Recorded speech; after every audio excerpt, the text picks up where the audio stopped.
അസ്സലാമു അലൈക്കും വറഹ്മത്തുള്ളാ. കണ്ണീരിൽ കുതിർന്ന പ്രണയം രണ്ടാം ഭാഗം തുടർന്ന് കേൾക്കുക. അങ്ങനെ അവർ റോം പട്ടണത്തിലെത്തിയപ്പോൾ അവിടെ കടകൾ അടഞ്ഞു കിടക്കുകയാണ്.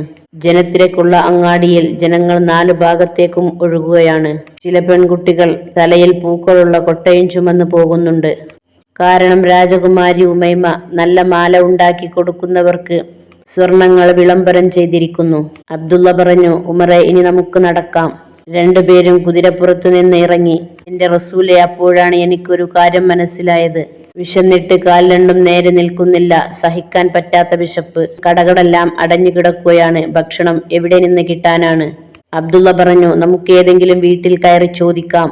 ഞങ്ങൾ അങ്ങനെ ഒരുപാട് വീട്ടിൽ കയറി ഭക്ഷണം ചോദിച്ചു. ഒരു വീട്ടിൽ നിന്ന് പോലും ഞങ്ങൾക്ക് ഭക്ഷണം തരുന്നില്ല. ഒടുവിൽ ഒരു വീട്ടുമുറ്റത്ത് നിൽക്കുന്ന വലിയുമ്മയുടെ അരികിൽ ചെന്ന് ഞങ്ങൾ ചോദിച്ചു, വലിയുമ്മ, ഞങ്ങൾക്ക് കുറച്ച് ഭക്ഷണം തരുമോ? വല്യമ്മ പറഞ്ഞു, ഭക്ഷണം ഇല്ല മക്കളെ, ഇന്ന് ഉമ്മയുടെ കല്യാണമല്ലേ. നിങ്ങൾ ആ കൊട്ടക്കകത്ത് പൂക്കൾ കണ്ടോ? ആ പൂക്കളെ കൊണ്ട് മാലയുണ്ടാക്കി കൊടുത്താൽ ഏറ്റവും ഭംഗിയുള്ള മാലയ്ക്ക് സ്വർണം സമ്മാനം തരും. ആ മാല ധരിച്ചുകൊണ്ടാണ് ഉമ്മ രാജകുമാരി കല്യാണപ്പന്തലിൽ ഇരിക്കുക. അതുകൊണ്ട് മക്കളെ, എനിക്ക് ഭക്ഷണം ഉണ്ടാക്കാൻ നേരമില്ല, എനിക്ക് മാല കോർക്കണം. നിങ്ങൾ ഇവിടെ നിന്ന് പോയിക്കോളൂ എന്ന് പറഞ്ഞു. അപ്പോൾ അബ്ദുല്ലാഹിബ്നു ഷാറ പറഞ്ഞു, വലിയുമ്മ, ഞങ്ങൾക്ക് കുറച്ച് ഭക്ഷണം ഉണ്ടാക്കി തരുമോ? മാല ഞങ്ങൾ ഉണ്ടാക്കി തരാം. അവസാനം വലിയുമ്മ ഭക്ഷണം ഉണ്ടാക്കി തരാം എന്ന് സമ്മതിച്ചു അടുക്കളയിലേക്ക് പോയി. ഞങ്ങൾ രണ്ടുപേരും അവിടെ ഇരുന്നു. കുറച്ചു കഴിഞ്ഞപ്പോൾ അബ്ദുള്ള കുട്ടയിലുള്ള പൂക്കളെല്ലാം നിലത്തേക്ക് കൊട്ടി. ഞാൻ പറഞ്ഞു, എന്തിനാടാ നീ ആ പാവത്തിന്റെ പൂവെടുത്തു കളയുന്നത്? അബ്ദുള്ള പറഞ്ഞു, ഉമറെ, മനുഷ്യനായാൽ വാക്ക് പറഞ്ഞാൽ അത് പാലിക്കണം. നമ്മൾ മാല ഉണ്ടാക്കാം എന്ന് പറഞ്ഞതല്ലേ, പിന്നെ എന്തിന് ആ പാവത്തിനെ പറ്റിക്കണം? അബ്ദുള്ള മാല ഉണ്ടാക്കാൻ തുടങ്ങി. ഞാൻ വെറുതെ അവന്റെ അരികിൽ ഇരുന്നു. കുറച്ചു കഴിഞ്ഞപ്പോൾ എന്റെ നബിയെ, അവൻ അതിമനോഹരമായിട്ടാണ് മാല ഉണ്ടാക്കുന്നത്. പൂവുകളെല്ലാം കൂട്ടിക്കെട്ടി നല്ല രസകരമായിട്ട് കോർത്തു. താലിഭാഗം മാത്രം ഒഴിച്ചിട്ടു. അപ്പോൾ ഞാൻ അവനോട് പറഞ്ഞു, അതും കൂടി റെഡിയാക്കടാ, അപ്പോൾ ഈ മാലക്ക് ഫസ്റ്റ് ഉറപ്പാണ്. അപ്പോൾ അവൻ ഒരു തോൽക്കഷ്ണം എടുത്ത് അതിൽ എന്തൊക്കെയോ എഴുതി. എന്നിട്ട് ആ മാലയുടെ താലിഭാഗത്ത് അവൻ ആ തോൽക്കഷ്ണം വെച്ചു കെട്ടി. എന്നിട്ട് അവൻ ആ മാല കോർത്ത് കൊട്ടയിലേക്ക് വെച്ചു. കുറച്ചു കഴിഞ്ഞ് ആ വലിയമ്മ ഭക്ഷണമുണ്ടാക്കി കഴിഞ്ഞു വന്നപ്പോൾ കുട്ടക്കകത്തിരിക്കുന്ന മാല കണ്ടു വലിയമ്മ ഞെട്ടി. എന്നിട്ട് വലിയ സന്തോഷത്തോടെ ആ വലിയമ്മ ആ മാലയുമായി കൊട്ടാരത്തിലേക്ക് പോയി. കൊട്ടാരത്തിലെത്തിയപ്പോൾ നിരനിരയായി കുറെ ആളുകൾ മാലയുമായി നിൽക്കുന്നു. ഒടുവിൽ വലിയമ്മയുടെ ഊഴമെത്തി. വളരെ മനോഹരമായ ആ മാല ഉമൈമാക്ക് ഇഷ്ടപ്പെട്ടു. മാലയുടെ ഭംഗി നോക്കുന്നതിനിടക്കാണ് താലിയുടെ ആ മധ്യഭാഗത്തുള്ള തോൽക്കഷ്ണം ഉമൈമയുടെ കണ്ണിൽ പെട്ടത്. ഉമൈമ ആ തോൽക്കഷ്ണം നിവർത്തി അത് വായിച്ചു. എന്റെ പ്രിയപ്പെട്ട ഉമൈമ, ഇന്ന് നിന്റെ മംഗല്യമാണെന്നറിഞ്ഞു. പണ്ട് നിന്റെ ബാപ്പ ഒരു കരാർ എഴുതിയിരുന്നു. അതെല്ലാം നീ മറന്നല്ലേ? അത് നീയും നിന്റെ ബാപ്പയും തെറ്റിച്ചു.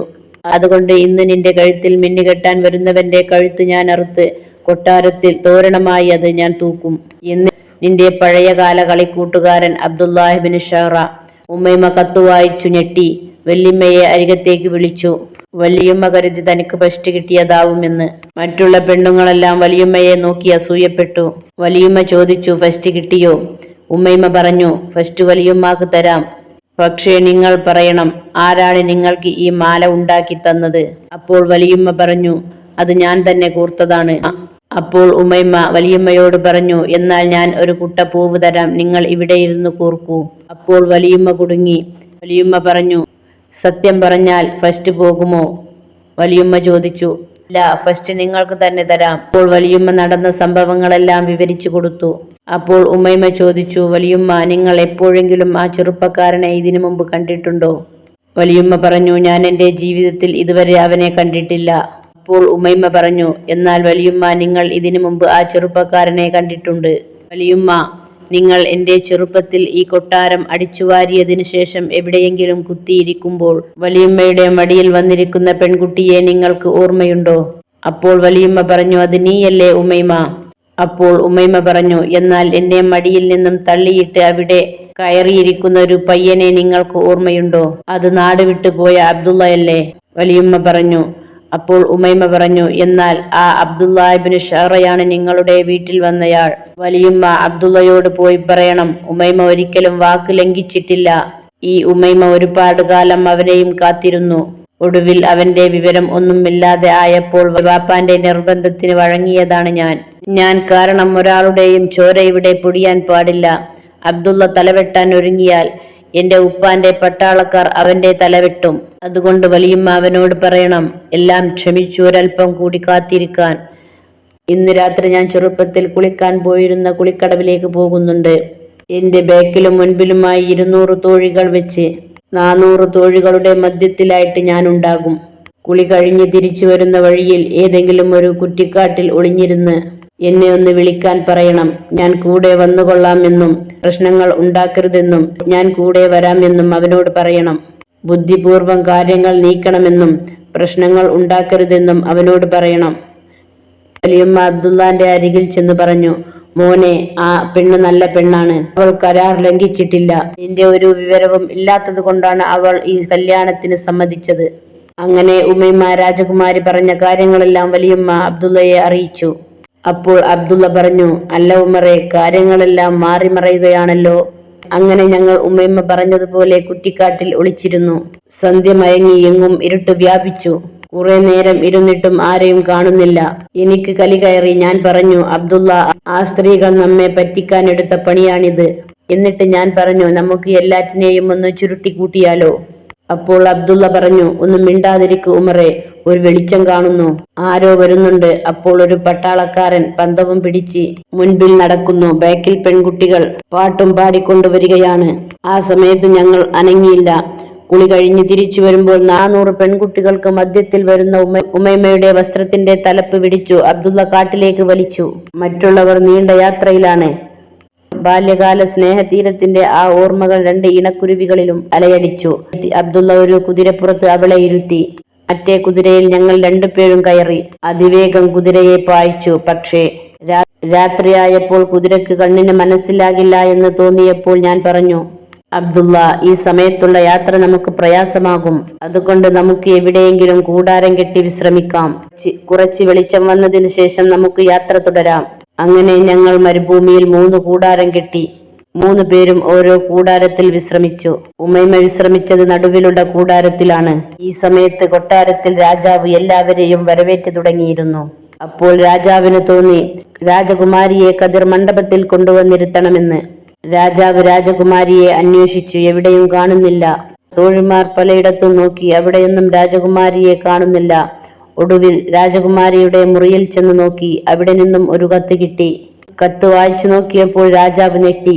ഉടനെ പട്ടാളക്കാരെ വിളിച്ചു രാജാവ് പറഞ്ഞു, അബ്ദുള്ള ഇബ്നു ഷാറ ഇവിടെ എത്തിയിട്ടുണ്ട്. ഇന്ന് നേരം പുലരുന്നതിന് മുമ്പ് എനിക്ക് എന്റെ ഉമ്മയെ തിരിച്ചു കിട്ടണം. മാത്രമല്ല നാക്ക് കടിച്ച് ശിരസ് വേർപെട്ട അവന്റെ മുഖം എനിക്ക് കാണണം. അബ്ദുള്ളയുടെ തലയെടുത്തു വരാൻ രാജാവ് കൽപ്പിച്ചു. പട്ടാളക്കാരെ 4 സംഘങ്ങളാക്കി 4 ഭാഗത്തേക്കും അയച്ചു. ഉമർ റളിയല്ലാഹു അൻഹു പറയുന്നു, ഞങ്ങൾ കൂടാരത്തിലായിരുന്നു. അപ്പോഴേക്കും ആകാശത്ത് നിന്ന് പ്രഭാതം പൊട്ടിവിടർന്നു തുടങ്ങി. നിലാവിന്റെ വെള്ളി വെളിച്ചം ഭൂമിയിലേക്ക് ഒഴുകി തുടങ്ങി. അപ്പോൾ ഞാൻ ചിന്തിച്ചു, അബ്ദുള്ളയെ വിളിച്ചു യാത്ര തുടരാമെന്ന്. അങ്ങനെ ഞാൻ എണീറ്റിരുന്നപ്പോൾ കണ്ട കാഴ്ച, എന്റെ കൂടാരത്തിന്റെ വാതിലിൽ തൂക്കിയ തുണിയുടെ അപ്പുറത്ത് നിലാവിന്റെ വെളിച്ചത്തിൽ ഒരാൾ വാളും പിടിച്ചു നിൽക്കുന്നു. ഞാൻ സടകുടഞ്ഞ് എഴുന്നേറ്റ് എന്റെ വാൾ വലിച്ചൂരി. തുണിയുടെ മറവിൽ നിന്നു ഒരൊറ്റ വെട്ടിന് അവന്റെ തല കൊയ്യണമെന്ന് കണക്ക് കൂട്ടി നിൽക്കുമ്പോൾ അവൻ എന്റെ കൂടാരത്തിന്റെ ചുറ്റും നടന്നു. എന്നിട്ട് ആദ്യം നിന്ന സ്ഥലത്ത് തന്നെ വന്നു നിന്നു. ഒരൊറ്റ സെക്കൻഡ് കൊണ്ട് അവന്റെ തല വെട്ടാൻ ഞാൻ ചാടി വീണു. പെട്ടെന്ന് അയാൾ തെന്നി മാറിക്കൊണ്ട് ഉമറെ എന്ന് ഉച്ചത്തിൽ വിളിച്ചു. ഞാൻ നോക്കുമ്പോൾ അത് അബ്ദുള്ളയാണ്. ഞാൻ ചോദിച്ചു, അബ്ദുള്ള, നീ എന്താ ഇവിടെ? അബ്ദുള്ള പറഞ്ഞു, ഉമറെ, നീ ഉറങ്ങിയില്ലേ? ഉമർ റളിയല്ലാഹു അൻഹു പറഞ്ഞു, ഞാൻ ഉറങ്ങിയില്ല. നീയോ? ഞാൻ നിന്നെ വിളിക്കാൻ വേണ്ടി വന്നതാണ്. ഒന്ന് ശ്രദ്ധിച്ചു നോക്കൂ. ഒരു കുതിരയുടെ ശബ്ദം നീ കേൾക്കുന്നുണ്ടോ? ഉമർ ഇബ്നുൽ ഖത്താബ് കാതോർത്തിട്ട് പറഞ്ഞു, അത് കുതിരയുടെ ശബ്ദമല്ല, അത് കുതിരകളുടേതാണ്. ഒരുപാട് കുതിരകൾ വരുന്നത് പോലെ തോന്നുന്നുണ്ടല്ലോ. അബ്ദുള്ള പറഞ്ഞു, അത് തീർച്ചയായും ഉമൈമയുടെ പിതാവിന്റെ പട്ടാളക്കാരാണ്. അവർ ഇവിടെ വന്നാൽ ഞാനും അവരുമായി ഒരു സംഘട്ടനത്തിൽ ഏർപ്പെടും ഉമറെ. പക്ഷേ നീ ഒരിക്കലും എന്റെ കൂടെ പ്രതിരോധിക്കാൻ വരേണ്ട. അപ്പോൾ ഉമർ റളിയല്ലാഹു അൻഹു പറഞ്ഞു, എന്തുകൊണ്ട് വരേണ്ട? ഞാൻ നിന്റെ കൂട്ടുകാരനല്ലേ? നിന്നെ സംരക്ഷിക്കേണ്ട ബാധ്യത എനിക്കില്ലേ? അബ്ദുള്ള പറഞ്ഞു, അതൊക്കെ ശരി തന്നെ. പക്ഷേ നീയും ഞാനും ഒരു ഭാഗത്ത് അവരെ നേരിട്ടാൽ മറുഭാഗത്തു കൂടി കൂടാരം ആക്രമിക്കപ്പെടും. അവർ ഉമൈമയെയും കൊണ്ടുപോകും. അത് പാടില്ല. അവളുടെ കൂടാരൻ നിന്റെ കാവലിലാവണം. നിന്റെ കൈകര്യത്തിന് മുമ്പിൽ അവളെ ഒരിക്കലും ആരും കൊണ്ടുപോവാൻ പാടില്ല. അപ്പോൾ ഉമർ റളിയല്ലാഹു അൻഹു പറഞ്ഞു, ശരിയാണ് നീ പറഞ്ഞത്. ഞാൻ വിശ്വസിക്കുന്ന ലാത്തയും ഉസ്സയും മറ്റു ദൈവങ്ങളെ സാക്ഷി നിർത്തിക്കൊണ്ട് ഞാൻ പറയുന്നു, ഒരിക്കലും എന്നെ മറികടന്ന് അവർക്ക് അവളെ കൊണ്ടുപോവാൻ ഞാൻ അനുവദിക്കുകയില്ല. എന്റെ തല ഉടലിൽ നിന്ന് തെറിക്കാതെ അവളെ ഒരാൾക്കും കൊണ്ടുപോവാൻ പറ്റില്ല എന്ന് ഞാൻ പറഞ്ഞ് ഞാൻ ആ കൂടാരത്തിന്റെ മുമ്പിൽ കാവൽ നിന്നു. അവൻ പറഞ്ഞതുപോലെ രാജാവിന്റെ പട്ടാളക്കാർ തന്നെയാണ് അവിടെ വന്നത്. രാജാവിന്റെ കൽപ്പന പ്രകാരം ഞങ്ങളിലേക്ക് വന്ന പട്ടാളക്കാർ അവനെ കണ്ടപ്പോൾ പറഞ്ഞു, ഹേ അബ്ദുള്ള, നീ നാട് വിട്ടിട്ടില്ല അല്ലേ? കാര്യങ്ങളെല്ലാം വളരെ എളുപ്പമായി അല്ലേ? നീ തട്ടിക്കൊണ്ടുവന്ന കല്യാണ പെണ്ണെവിടെ? അബ്ദുള്ള പറഞ്ഞു, ഞാൻ അവളെ തട്ടിക്കൊണ്ടുവന്നതല്ല. അബ്ദുള്ള തന്റെ പോക്കറ്റിൽ നിന്നും പഴയ ഒരു തോൽക്കഷ്ണം എടുത്ത് കാണിച്ചിട്ട് പറഞ്ഞു, ഇതാ നിലാവിന്റെ വെളിച്ചത്തിൽ വായിക്കാൻ അറിയുന്നവർ വായിച്ചു മനസ്സിലാക്കാൻ ഞാനൊരു കരാർ തരാം. വർഷങ്ങൾക്ക് മുമ്പ് ഇത് നിങ്ങളുടെ രാജാവും എന്റെ പിതാവും ഉണ്ടാക്കിയ കരാറാണ്. ഈ കരാർ പ്രകാരം അവൾ എന്റേതാണ്. അവളെ വിട്ടുതരാൻ എനിക്ക് സാധ്യമല്ല. അവളെ കൊണ്ടുപോവാൻ നിങ്ങൾക്ക് ആവുകയും ഇല്ല. പട്ടാളക്കാർ പറഞ്ഞു, അബ്ദുള്ള, നീ വെറുതെ പ്രശ്നമുണ്ടാക്കരുത്. നിന്റെ തലയെടുക്കാനാണ് രാജാവ് പറഞ്ഞിരിക്കുന്നത്. നീ അവളെ വിട്ടു തന്നേക്കൂ. നീ ഒളിച്ചോടിയെന്ന് ഞങ്ങൾ കള്ളം പറഞ്ഞോളാം. സമ്മതിച്ചില്ലെങ്കിൽ നിന്റെ തല ഞങ്ങൾ വെട്ടിയെടുക്കും. അബ്ദുള്ള പറഞ്ഞു, അതിന് പറ്റില്ലല്ലോ. എന്റെ തലയെടുത്താലും നിങ്ങൾക്ക് അവളെ കൊണ്ടുപോവാൻ കഴിയില്ല. കാരണം എന്നേക്കാൾ 10 ഇരട്ടി കരുത്തും തന്റെ ഇടവുമുള്ള ഖത്താബിന്റെ മകൻ ഉമർ അവൾക്ക് കാവൽ നിൽക്കുന്നുണ്ട്. ഉമർ കാവൽ നിൽക്കുന്ന കൂടാരത്തിന്റെ ഉള്ളിലാണ് അവൾ ഉള്ളത്. അതുകൊണ്ട് ഉമറിനെ തോൽപ്പിച്ചുകൊണ്ട് നിങ്ങൾക്ക് അവളെ കൊണ്ടുപോവാൻ ഒരിക്കലും പറ്റില്ല. അപ്പോഴാണ് അവർ എന്നെ കണ്ടത്. പിന്നീട് അവർ അബ്ദുള്ളയുടെ നേരെ ചാടി വീണു. പിന്നീട് അതിഗംഭീരമായ സംഘട്ടനമാണ് അവിടെ നടന്നത്. ഇടയ്ക്ക് അബ്ദുള്ളയെ രക്ഷിക്കാൻ ഞാൻ തുനിഞ്ഞപ്പോൾ നിലാവിന്റെ വെളിച്ചത്തിൽ അവൻ അത് കണ്ടു. ഉമറെ, നീ ഇങ്ങോട്ട് വരണ്ട, ഇവിടെ ഞാൻ നോക്കിക്കൊള്ളാം. മുന്നോട്ട് വെച്ച കാൽ ഞാൻ പിന്നിലേക്ക് തന്നെ വലിച്ചു. അങ്ങനെ 1-2 പേരുടെ തല അബ്ദുള്ള വെട്ടിക്കളഞ്ഞു. ആ തല നിലത്തേക്ക് വീണുരുണ്ടു. പെട്ടെന്ന് പട്ടാളക്കാർ പിൻവലിഞ്ഞു. അവനെ പേടിച്ചിട്ടാണെന്നാണ് ഞാൻ കരുതിയത്. പക്ഷേ അതായിരുന്നില്ല നബിയെ. പിന്നീട് അവർ ഒരു അസ്ത്രമെടുത്ത് അബ്ദുള്ളയുടെ നെഞ്ചിന് നേരെ അമ്പെഴുതി വിട്ടു. അത് അബ്ദുള്ളയുടെ ഇടതു നെഞ്ചിൽ കൃത്യമായി തന്നെ അത് തുളച്ചു കയറി. നെഞ്ചിൽ തറച്ച അമ്പുമായി അബ്ദുള്ള 7ഓളം പട്ടാളക്കാരുടെ തല അറുത്തുമാറ്റി. പട്ടാളക്കാരുടെ മുമ്പിൽ ചിരിച്ച മുഖവുമായി അബ്ദുള്ള എന്റെ അരികിൽ വന്നു ചോദിച്ചു, ഉമറെ, നീ ഇത് കണ്ടോ? എന്റെ നെഞ്ചിൽ തുളച്ചു കയറിയ ഈ അമ്പ് നീ കണ്ടോ? ഇത് പറിച്ചെടുക്കാൻ നിനക്ക് കഴിയുമോ ഉമറെ? എങ്കിൽ നീ പറിച്ചെടുക്കൂ. എന്റെ റസൂലെ, ഞാൻ ആ അമ്പ് വലിച്ചൂരാൻ നോക്കി. ഞാൻ വലിക്കുമ്പോൾ ആ അമ്പിന്റെ തുഞ്ചം പുറത്തായിരുന്നു. വലിച്ചപ്പോൾ അത് അകത്തു കയറി. അപ്പോൾ എനിക്ക് തോന്നി അമ്പിന്റെ തുഞ്ചം ഹൃദയാന്തരങ്ങളിൽ കുടുങ്ങിയിരിക്കുന്നു. അടുത്ത വലിക്ക് നെഞ്ചി പിളരുമെന്ന് എനിക്ക് ഉറപ്പായപ്പോൾ ഞാൻ പിടിവിട്ട് കളഞ്ഞു റസൂലെ. അപ്പോൾ അവൻ ചോദിച്ചു, ഹോ, നീയാണോ മക്കത്തെ ഉമർ? ഒരു അമ്പ് വലിച്ചെടുക്കാൻ കഴിയാത്ത വീരാളിയാണോ മക്കത്തെ ഉമർ? അപ്പോൾ ഉമർ റളിയല്ലാഹു അൻഹു പറഞ്ഞു, അറിയാഞ്ഞിട്ടല്ല അബ്ദുള്ള, ഞാൻ ആ അമ്പ് വലിച്ചൂരിയാൽ നിന്റെ നെഞ്ചി പിളരും. അപ്പോൾ നീ മരിക്കും. അപ്പോൾ അബ്ദുള്ള പറഞ്ഞു, അപ്പോൾ ഞാൻ മരിക്കുമെന്ന് ഉറപ്പാണല്ലേ? പിന്നെ എന്റെ നെഞ്ചി പിളരുന്നത് കാണാനാണോ നിനക്ക് ബുദ്ധിമുട്ട്? എങ്കിൽ നെഞ്ചി പിളരാതെ പറിച്ചൂരാനുള്ള ഒരു സൂത്രവിദ്യ ഞാൻ പറഞ്ഞു തരാം. ഞാൻ നിലത്ത് കിടക്കാം. എന്നിട്ട് ഉക്കാള ചന്തയിൽ ഗുസ്തിയിൽ ഏർപ്പെടുമ്പോൾ പിന്നോട്ട് മറിയാതിരിക്കാൻ മുന്നോട്ട് വെക്കുന്ന വലത്തെ കാലില്ലേ, ആ കാലിന്റെ നെഞ്ചത്ത് ചവിട്ടി വലിക്കെന്റെ ഉമറെ. നെഞ്ചി പിളരാതെ അമ്പ് പുറത്തു വരുന്നത് നിനക്ക് കാണാം. എന്നിട്ട് അവൻ മലർന്നു കിടന്നപ്പോൾ എന്റെ സകല രോമകൂപങ്ങളും എഴുന്നേറ്റ് നിന്നുപോയി. ഞാൻ അവന്റെ നെഞ്ചിൽ ചവിട്ടി അമ്പ് പറിച്ചെടുക്കാൻ തുടങ്ങിയപ്പോൾ അവൻ പറഞ്ഞു, 1 മിനിറ്റ്, നീ ഉമൈമയെ വിളിക്കൂ. എനിക്ക് അവളോടൊരു കാര്യം പറയാനുണ്ട്. ഒന്നും അറിയാതെ കിടന്നുറങ്ങുന്ന ഉമൈമയെ ഞാൻ ഉച്ചത്തിൽ വിളിച്ചു. അപ്പോൾ അവൾ എഴുന്നേറ്റ് വന്നു. അവൾ എഴുന്നേറ്റ് വന്നപ്പോൾ കണ്ട കാഴ്ച മലർന്നു കിടക്കുന്ന അബ്ദുള്ളയെ ചവിട്ടി നിൽക്കുന്ന ഉമറിനെയാണ്. ഞാൻ അവളെ കൊല്ലുകയാണെന്ന് അവൾക്ക് തോന്നി. എന്നിട്ട് അവൾ കരഞ്ഞുകൊണ്ട് എന്നോട് വന്ന് ചോദിച്ചു, എന്തിനാ ഉമറെ ഈ വിഡിത്തം ചെയ്യുന്നത്? സ്വന്തം സുഹൃത്തിനെ കൊല്ലുകയാണോ? അവൾ എന്റെ വസ്ത്രത്തിന്റെ തല പിടിച്ച് വലിച്ചപ്പോൾ അബ്ദുള്ള പറഞ്ഞു, ഉമറിനെ വിടു ഉമൈമ, ഉമർ നിരപരാധിയാണ്. ഉമറല്ല ഇത് ചെയ്തത്. അയാൾ എന്നെ രക്ഷപ്പെടുത്താൻ ശ്രമിക്കുകയാണ്. നിന്റെ വാപ്പയുടെ പട്ടാളക്കാരാണ് ഇത് ചെയ്തത്. അബ്ദുള്ള ഉമൈമയെ വിളിച്ചു തന്റെ തലഭാഗത്തിരുത്തിയിട്ട് പറഞ്ഞു, എന്റെ പ്രിയപ്പെട്ട ഉമൈമ, ഞാൻ ഒരു കാര്യം പറയട്ടെ. ഈ അമ്പ് വലിച്ചൂരിയാൽ ഞാൻ മരിക്കും. ഞാൻ മരിച്ചാൽ നീ ഒരിക്കലും നിന്റെ പിതാവിന്റെ അടുത്തേക്ക് പോകരുത്. നീ പോകേണ്ടത് ഉമറിന്റെ കൂടെയാണ്. ഉമറെ, നീ അവളെ കൊണ്ടുപോകേണ്ടത് മക്കയിലേക്കാണ്. എനിക്ക് ജീവൻ ബാക്കിയുണ്ടായിരുന്നെങ്കിൽ ഞാൻ അവളെ കൊണ്ടുപോവുക മക്കയിലെ ഒരു പ്രബലനായ വ്യക്തിയുടെ മുന്നിലേക്കാണ്. പക്ഷേ എനിക്കത് കഴിയില്ല ഉമറെ. അതുകൊണ്ട് നീ ഇവളെ കൊണ്ടുപോകേണ്ടത് ആ പ്രമുഖന്റെ മുന്നിലേക്കാണ്. അപ്പോൾ ഞാൻ അബ്ദുള്ളയോട് ചോദിച്ചു, ആരാണ് ആ മക്കയിലെ പ്രബലൻ?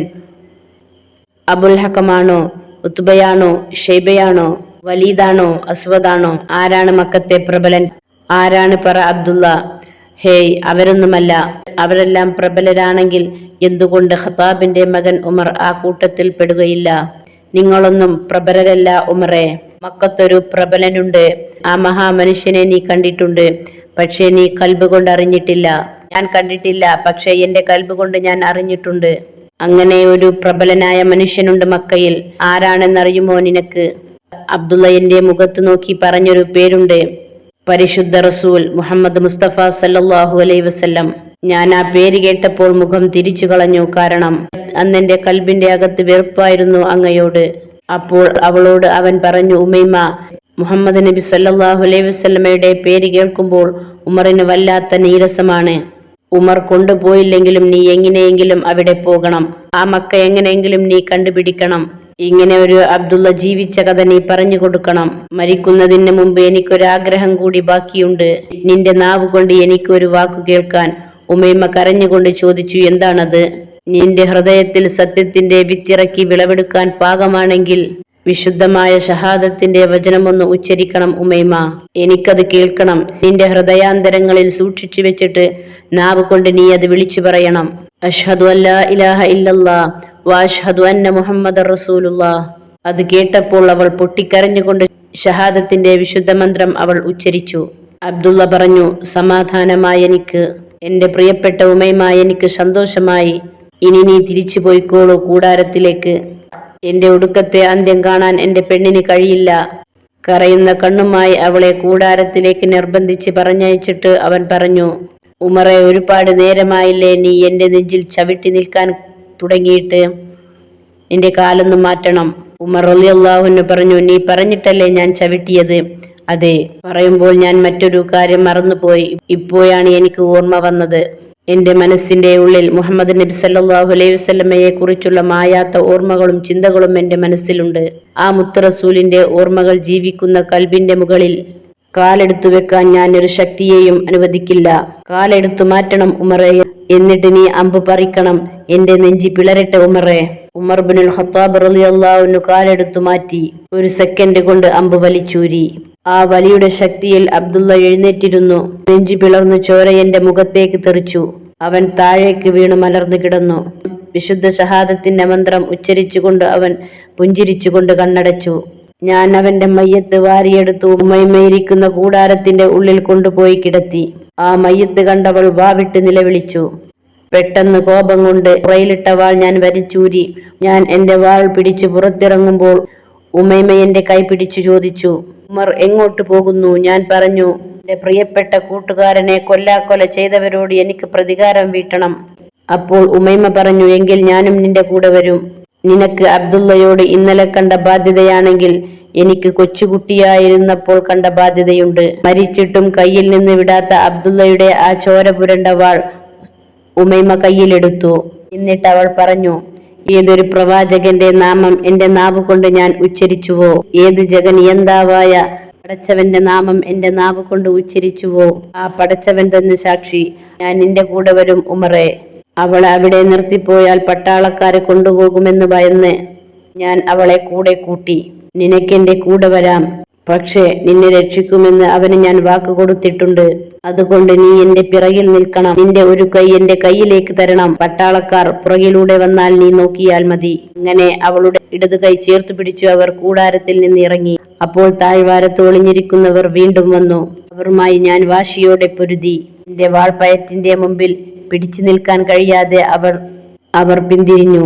നിലാവിന്റെ വെളിച്ചത്തിൽ ഞാൻ തിരിഞ്ഞു നോക്കുമ്പോൾ ഞാൻ കണ്ടൊരു കാഴ്ചയുണ്ട്. അബ്ദുള്ളയുടെ നെഞ്ചിലേക്ക് അവർ അമ്പെയ്തതുപോലെ അവർ എന്റെ നെഞ്ചിലേക്കും അമ്പെഴുതി. അള്ളാഹുവിന്റെ പ്രവാചകനെ കണ്ടുകൊണ്ട് എനിക്ക് ദീൻ വിശ്വസിക്കാൻ പടച്ചവൻ എനിക്ക് ആയുസ് നൽകിയത് കൊണ്ടാവണം ആ അമ്പ് എന്റെ ശരീരത്തിൽ തറക്കാതിരിക്കാൻ ഞാനൊന്ന് കറങ്ങി. ആ കറക്കത്തിൽ എന്റെ പിന്നിലുള്ള ഉമൈമയെ ഞാൻ മറന്നുപോയി എന്റെ റസൂലെ. അവൾ തിരിഞ്ഞു മറുഭാഗത്തേക്ക് വന്നു. എന്റെ നെഞ്ചിൽ തറക്കേണ്ട ആ അമ്പ് എന്നേക്കാൾ നീളം കുറവായ ആ ഉമൈമയുടെ തൊണ്ട തുളച്ചു കയറി. അമ്പ് തുളച്ചപ്പോൾ അവൾ ഒരു വിളി വിളിച്ചു, ഉമറേ. ഞാൻ തിരിഞ്ഞു നോക്കിയപ്പോൾ ചോരയിൽ പുരണ്ടു കിടക്കുന്ന ഉമൈമയെ കണ്ടപ്പോൾ എനിക്ക് സഹിക്കാൻ കഴിഞ്ഞില്ല.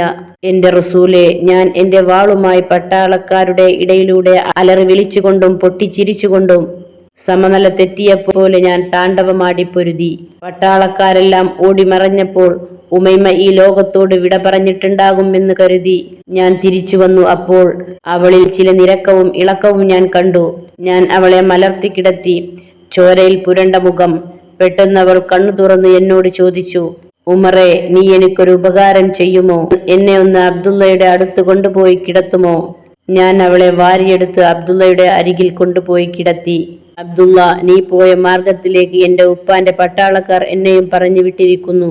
എന്നിട്ട് അവൾ ചോദിച്ചു, ഉമറേ, വല്ലാത്ത ദാഹമുണ്ടെനിക്ക്. കുറച്ച് വെള്ളം കിട്ടുമോ? മരുഭൂമിയിൽ എവിടുന്ന് വെള്ളം കിട്ടാൻ? ഞാൻ അവളെ നിരാശപ്പെടുത്തണ്ടെന്ന് കരുതി പുറത്തേക്കിറങ്ങി. എന്നിട്ട് ഞാൻ ലാത്തയെയും ഉസ്സയെയും വിളിച്ചു പ്രാർത്ഥിച്ചു, അവളൊന്ന് പെട്ടെന്ന് മരിച്ചു പോവാൻ. എന്നിട്ട് ഞാൻ വെറുതെ മുമ്പോട്ടൊന്ന് നടന്നു. ദീൻ വിശ്വസിക്കാത്ത ഈ ഉമറിനെ അന്നും എന്റെ പടച്ചവൻ കൈവിട്ടിട്ടില്ല. മരുഭൂമിയിലെ പാറക്കെട്ടുകൾക്കുള്ളിൽ അല്പം വെള്ളം തെളിഞ്ഞു നിൽക്കുന്നത് ഞാൻ കണ്ടപ്പോൾ ആവേശത്തോടെ ഞാൻ അത് കോരിയെടുത്തു തിരികെ ഓടി. അപ്പോൾ ഞാൻ പ്രാർത്ഥിച്ചു, അവൾ മരിക്കരുതെന്ന്. എന്റെ കയ്യിലുള്ള വെള്ളം കണ്ടപ്പോൾ ദാഹിച്ച് പരവശയായ ഉമൈമ എഴുന്നേൽക്കാൻ ശ്രമിച്ചു. പക്ഷേ അവൾക്ക് കഴിയുന്നില്ല. അവൾ അവിടെ തന്നെ വീണപ്പോൾ ഞാൻ പറഞ്ഞു, നീ എഴുന്നേൽക്കേണ്ട മോളെ, ഞാൻ നിന്റെ വായിലേക്ക് ഒഴിച്ചു തരാം.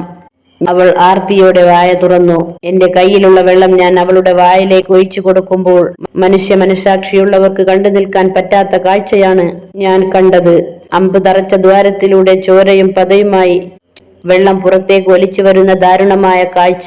എന്റെ കയ്യിലുള്ള അവസാന തുള്ളിയും അവളുടെ നാവിലേക്ക് എത്തിച്ചു കൊടുത്തിട്ട് ഒന്നും ചെയ്യാൻ കഴിയാൻ പറ്റാത്ത ഒരു വല്ലാത്തൊരവസ്ഥയിൽ ഞാൻ അവിടെ ഇരുന്നു. അപ്പോൾ അവൾ എന്നെ നെട്ടിച്ചുകൊണ്ട് ഒരു ചോദ്യം ചോദിച്ചു, ഉമറേ, നീ എന്നെ രക്ഷിക്കുമോ എന്ന്. ഞാൻ അവളുടെ മുഖത്ത് നോക്കി ചോദിച്ചു, ഉമൈമ, നീ എന്താണ് ഈ പറയുന്നത്? ശ്വാസനാളവും അന്നനാളവും ഒരുപോലെ മുറിഞ്ഞു കിടക്കുന്ന നിന്നെയോ?